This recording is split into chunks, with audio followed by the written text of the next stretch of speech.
President Obama sounds like he's using some scare tactics to attack Republicans' budget plan to change Medicaid and Medicare. Listen. It's a vision that says up to 50 million Americans have to lose their health insurance in order for us to reduce the deficit. Many are poor children. Some are middle-class families who have children with autism or Down syndrome. Some of these kids with disabilities are, the disabilities are so severe that they require 24-hour care. These are the Americans we'd be telling to fend for themselves. But is the president making a mistake defending entitlement programs that cannot be funded and not focusing on job growth? Let's meet our panel right now to discuss it. John Podhoretz is here. He's editor for Commentary Magazine. Arthur Laffer sitting next to him, and former member of President Reagan's Economic Policy Advisory Board. And Julia Rudzinski's here. She's a Democratic strategist and former Senate Communications Director for John Corzine. First off, I read your column yesterday, John. I kind of know where you're going with this. You were stunned by the speech. Good against evil. Right. Kind against mean. You know, Democrats want to help kids with autism, and Republicans want to take kittens and throw them in the river. That is the general tenor of the approach here. It's very important because is it inaccurate?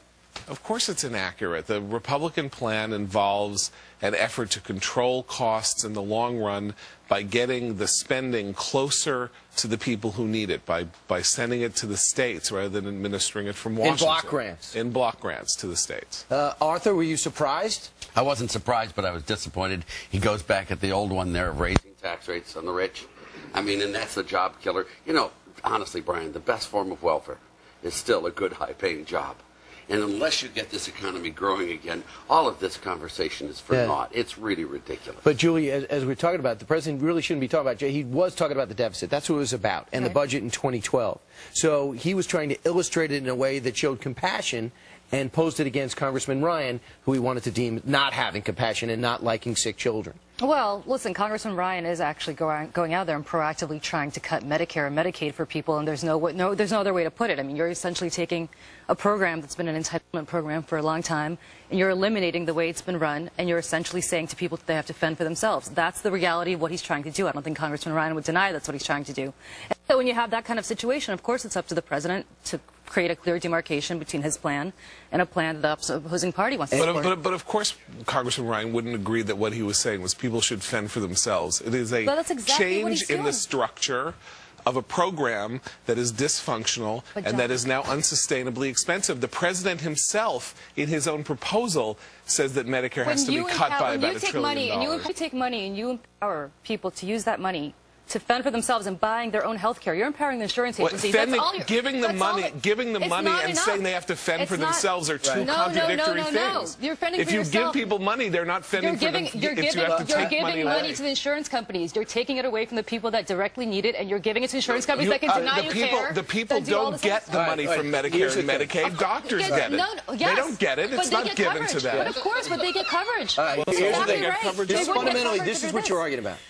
You're saying that the Medicare and Medicaid is sustainable the way it is. Leave it alone. No, I'm not saying that at all. I think they would. Well, I think Congressman Paul Ryan identified and laid out is that by 2030, and I haven't seen the president argue with this, the Medicaid, Medicare, and Social Security will consume the entire revenue of the country. So if we wait any longer, and with a $14.2 trillion deficit, this is beyond a crisis. You misunderstand what I'm saying. I'm certainly never, ever saying that this Medicare is sustainable as it is now. I'm simply saying that Congressman Ryan's proposal would essentially destroy health care for older Americans that we've been promising to them for 4 years. He says it saves health care. Well, he's wrong. It really won't. I mean, when you look at it, government spending is taxation. And you know, you've never seen a person. Am I doing something? Yeah. Just to finish your government spending is taxation, and I've never heard of anyone taxing the economy into prosperity. All right. Well, it doesn't make sense. Okay, and of course you were there during the Reagan years when the economy was we did pretty well on that, didn't we? Deficit, though. All right. When we come back, the panel's going to stick around. We're going to discuss this. If the rich people create more jobs and give the most money to charity, is it really a good idea to tax them even more? And how much is indeed enough? Then.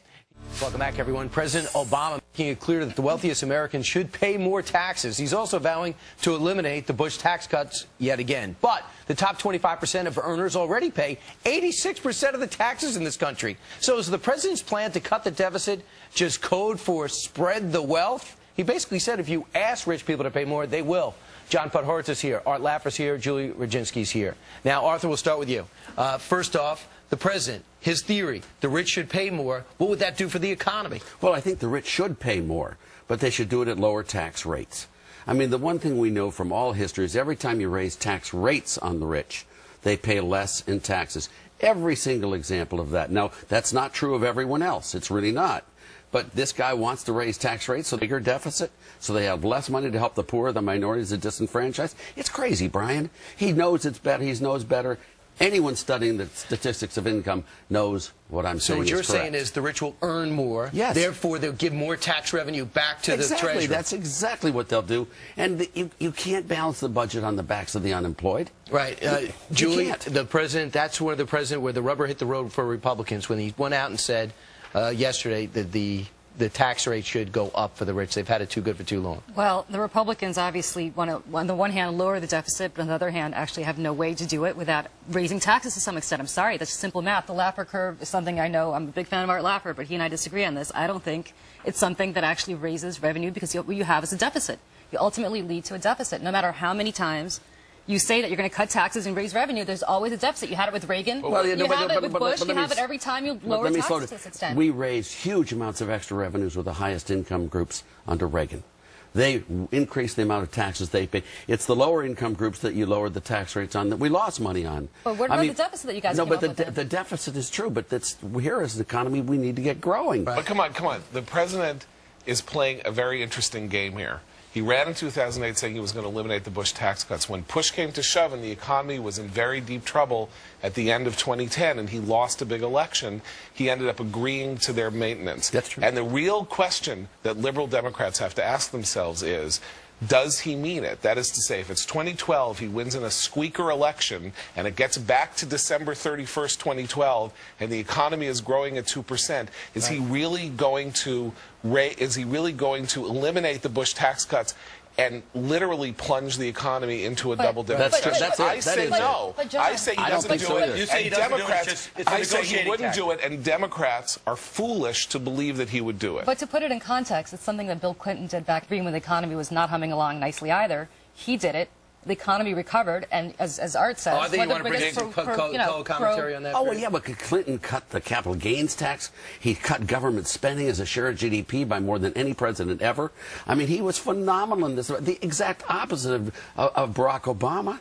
I mean, anyone who compares Clinton with Obama doesn't understand politics or economics. And you know what? Clinton is a great president. And Bill Clinton has a way of getting his message out. In some speech, in some place, he will let everybody know the difference between the two. What a great panel. It's been great having you through here. In fact, we'll talk in the break. But I'm going to toss over to Gretchen. Hey, Gretchen, tell us something else exciting.